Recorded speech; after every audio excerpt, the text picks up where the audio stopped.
Hey all, welcome to ShareTreck. This is Raj here. Friends, as always, let's start off with our dashboard. And if you're not able to hear me clearly, just let me know. I'll be watching the chat section.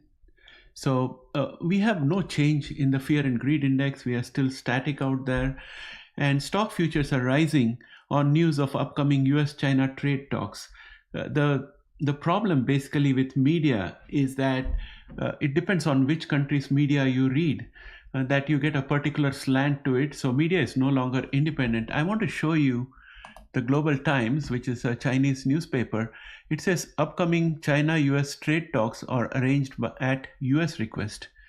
Chinese FM on Chinese vice premier to hold talks with US representatives in Switzerland. So it's a third-party venue. China had said that they have to be treated with respect and the phone is always open.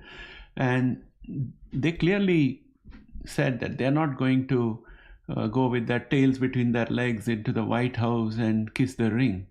So finally, the US is going there. That's the Chinese version. As far as the US version is concerned, they are meeting and talks have begun. And as a result of which, we are seeing a little bit of a jump in S&P 500 futures and NASDAQ futures. In my opinion, it's a premature jump. Chinese are going to do hard bargaining because they now know they got US where they want them. And while these negotiations are taking place, Chairman Xi is off to Russia to attend their Victory Day parade. So you can see how they are positioning themselves and how Xi has been positioned in a different level when we get into this particular negotiation. And they've also done a range of policies designed to strengthen Beijing's hands in the negotiation. So these things are all planned very meticulously. Chinese are serious people, and they're not like Trump. We saw him yesterday with our Prime Minister, who clearly told him that Canada is not for sale, and he told it in a very nice manner in which it was neither condescending nor was it aggressive, nor was it humble. He did the right balance, and Trump had to be sheepishly acknowledging, and then he added, never say never again. So it indicates the level of seriousness Trump has and the amount of understanding he has of economy. So this thing is not going to work out very well because he doesn't listen to experts. Experts who go and negotiate with China may come back with proposal, but Trump is likely to overrule them. So just be careful about that. I don't believe this rally is likely to last. Watch out for new news report. Investors fled to Europe, Japan after Trump's tariff jolt, Bank of America says. That could also explain why the dollar index has been consistently below 1 for quite a while now. And also you see the 2-year and 10-year spreads consistently above 50, indicating a potential recession. Investors took to soft data for direction amid trade policy chaos. People are looking for shipping data. There are channels which are talking. There is a channel inside shipping or something like that. There's an expert who is also a professor and who has worked in shipping for years. He has really insightful videos talking about how the freight from China has dropped and also exports have dropped. So I look at that from time to time to get an idea. And it seems that very soon the shelves in stores in US will start being empty and cost will go up, and Trump has already started preparing people for higher cost and lesser amount of goods available. We have to see how much the MAGA can absorb all this Trump antics until they realize that this guy is just a joker who doesn't know what he's doing. Also, surprisingly, people in the industry are sitting tight while their whole base is being decimated by Trump policies. EU considers tariff on Boeing jets, Financial Times reports. So the tariff war has begun, and this is going to reduce the size for all the companies, and for us shareholders it means that it's going to be same stale products, higher price, more margins, but no technological growth. We'll soon come to a situation where all the shareholders will be thirsting for bigger markets, and that's when things will start changing, because we have seen this movie before, and that's why we had globalization. Now coming to the futures, all of them are green thanks to the stocks with China. Just the thought of talks with China is boosting the markets. And we also have to watch out for the Federal Reserve, who is going to be announcing their rate decisions. And they're also going to be talking about what was the deliberation that happened within the Federal Reserve while coming to this decision. So that's the press conference that's going to happen afterwards. Those things have kind of taken a backseat while the focus is now on the talks with China. So that indicates how important this tariff issue is for the global community as well as everybody. Now that said, I think we'll have to go into our futures. S&P 500 futures are up 0.61%. I'm just going to briefly go on to a monthly view so that you can have a look at this parallel line. There's a parallel line tool that I have used here. And this parallel line nicely fits the S&P 500 futures within it. So the reason I want to show you this is that the potential for us to fall is significant. We can come all the way down here. The way we took a long time to go up, coming down is very quick. You see this leg out here, it took a long time to reach here, and then the drop was very fast. And then it took a long time to get all the way up to here, but the fall is fast. We went all the way down to 4831.50 at one time, but the real potential is that we could come as low as 4246.75. It's just a matter of when people start realizing that the government is not serious and the policies are hurting, and there is no hope in sight until the midterms. So once that realization comes, I think there could be a steep drop out here. And even before that, if the shelves start getting empty and the prices start going up, we would have a drop. So watch out for that. Whenever it happens, it's going to be sudden. NASDAQ also has the same kind of situation. I'm just going to go back into a daily chart just to show where NASDAQ is. So in NASDAQ right now, I think we are above this huge area of support. We touched it briefly yesterday, and today pre-market in the future session, we are already up. We are trying to go to the place where we opened the previous day, but we have not yet reached there. But we are up 0.55%, so that's a big positive. And I think for us today, the resistance is going to be somewhere around 20,660 if we manage to go above, and our support is going to be at 19,747.25 if we go below. And that said, let us go on to have a look at the indicators where we left them. S&P 500 is at 5606.90 as we left it yesterday, and yesterday's trading range was very wide, but the actual open and close was very close to each other. So we have a very slim candle out here. I'm just going to expand this so that you can see it properly in your smaller screens. It's a very slim body out here and longer wicks, and it never went anywhere close to the resistance of 5720. But today, thanks to the talks with China, I think we are going to open above this diagonal line of resistance, which for today is going to be 5720. Let us briefly have a look at the S&P 500 futures. It's at 5657. So where is 5657 in here? Let us see. In the S&P 5657 is somewhere out here. So this is going to be our first resistance, 5720. Our first support is going to be 5501, and if we manage to open above this and this becomes a support, then our next resistance is going to be 5769.54. So let me just rephrase this. 5769.54 is the ultimate resistance.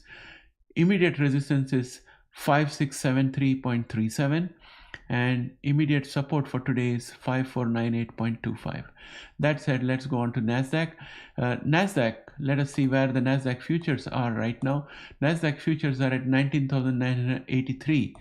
Let us go to indicators, look at NASDAQ at present. So 19,000 19,400. That kind of indicates that we still have a resistance at 19,852. This is going to be a resistance for today, and our support for today is going to be 19,469.9. 19,461.93. That's going to be our support. So this is the range in which I expect NASDAQ to operate. If we fall below this, then our dynamic line of support is at 19,458. Next, let's go on to QQQ. QQQ future shows that we are up 0.65%. And if you look at this out here, 484.68, that is going to be our resistance. That's a minor line of resistance today. So I would say that the ultimate resistance for today is going to be 491.47, whereas the support is going to be a minor line of support. I'm going to draw that minor line of support out here so that you can have a look at it. And I'm going to put our coloring convention orange out there. So this is going to be the minor line of support at 476.33. VIX is subsided a little bit, and it's still about 20, so I would say that it's still volatile. PCC is neutral to slightly bullish. Gold has given up some of the gains after crossing over the minor line of resistance. I'm expecting it to pick back again once we have news about the China discussion, because there'll be press releases that will come out, and Chinese version will vary from what US version is going to say. So that's going to create uncertainty out there. With that said, let's go on and have a look at AI. NVDA is up 0.46% in pre-market trades, and that takes it to 114.06. Our resistance was at 113.86, so that now becomes a support for today, and our resistance for today is going to be the dynamic line of resistance at 119.84. I would also see a minor line of support somewhere out here. Just like to pull it out a little bit and adjust it. So I think our minor line of support says that we would resistance say that probably we'll have a resistance at 118.87, and our support is going to be 113.82. If we fall below this, then our support is going to be 109.34. That said, let's look at Meta. Meta is up 0.83% today, and our support at 581.41 continues to be the support, and our resistance is going to be a minor line of resistance which is going to operate out here, and it's going to be at 600.91. If we break above this, then we have a resistance at 629.91. That said, let us look at Google. Google is up 0.48% in pre-market trades. Our earlier resistance of 164.49 now becomes a support, and a resistance at 169.10 continues to be the resistance for today. Of course, I can see a minor line of resistance out here, which I'm going to draw out for you, and that is going to be just about here. Let me just adjust this properly. So this is our resistance. It's going to be at 167.39. This is the minor line of resistance. Next, let us look at Amazon, which is up 1.16% in pre-market trades. 184.18 continues to be the support, and the resistance continues to be 191.80. Apple is up 1.04% in pre-market trades. Our resistance at 199.05 has now become a support for today, and our resistance at 207.31 continues to be a resistance for today. We also have a minor line of resistance which I'm going to draw out somewhere out here, showing that we have potential resistance which is going to be today at around 202.97. And let's go on to Microsoft. Microsoft is up 0.35% today, and our price for Microsoft is 434.81 today.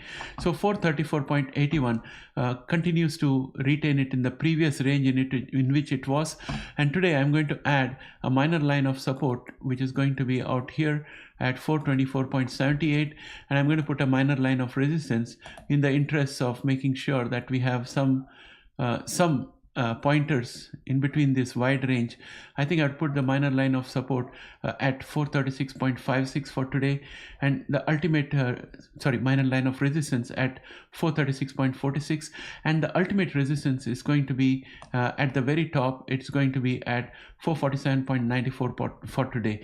In fact, on Microsoft, I'm a little bearish on Microsoft. I have got shorts on Microsoft because this huge gap up is going to pull it down, and I'm going to still think that Microsoft is going to travel its way down. Tesla is down 1.75% as of yesterday, but pre-market it's up 1.32%, and we continue to have a support at 268.10 and a resistance at 298.44. I would just throw in a minor line of resistance out here, which is going to be at around 292.01 for today. Oracle is up 0.91% in pre-market trades. It's still got support at 142.75 and resistance at 157.20. I would like to refine this further by putting a minor line of support at around 145.44 and a minor line of resistance at around 150.66. I'm just doing this for additional refinement to make it a little meaningful. And then we have AMD, which is up 2.18%. Earnings came out very well, but they're talking about a 1.5 billion hit due to tariffs. So that's definitely going to weigh in. But because everyone is suffering from tariffs, it's a level playing field among US companies, and we are likely to see a little bit of jump out here because AMD had been beaten up quite a bit, and now people get a little bit of color on what's happening within AMD, what the situation is like, with a EPS beat of 1.64% and a revenue beat of 4.4%. It has a well-deserved case for trying to form a new bullish channel. It's not yet in a bullish channel, but we will get an opportunity now. Our resistance is going to be 102.98 for today, and our support is going to be 95.98. SMCI is down 6.13% in pre-market trades. That makes our support at 31.06, resistance for today, and our next support is going to be a minor line of support that I see out here at around 29.42. Then we have Broadcom, which is up 1.12% in pre-market trades. Our previous resistance, which was at 197.86, has now been converted into a support. And for today, I think I would give a minor line of support out here, minor line of resistance out here, and that's going to be at 219.06. That said, let us look at Palantir. I'm long on Palantir. Palantir is up 0.62% today, and our support is going to be at 108.12, and our resistance is going to be 124.39. So this is what we have. SMH is up 0.84% in pre-market trades. The minor line of resistance at 219.53 remains a resistance for today, and I'm going to throw in a minor line of support for us for today, and that is going to be at around 212.11. And if we break down below that, then our next support is going to be 201.25. Tempus AI is up 1.97% in pre-market trades, and its support is going to be at 47.39, and the resistance for today is going to be 53.83.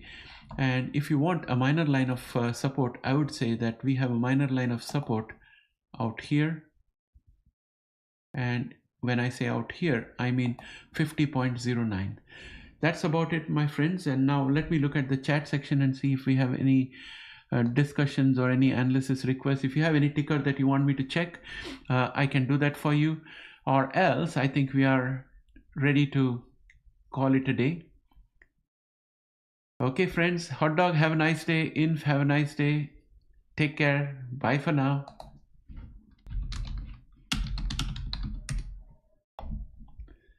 Thanks for giving me company.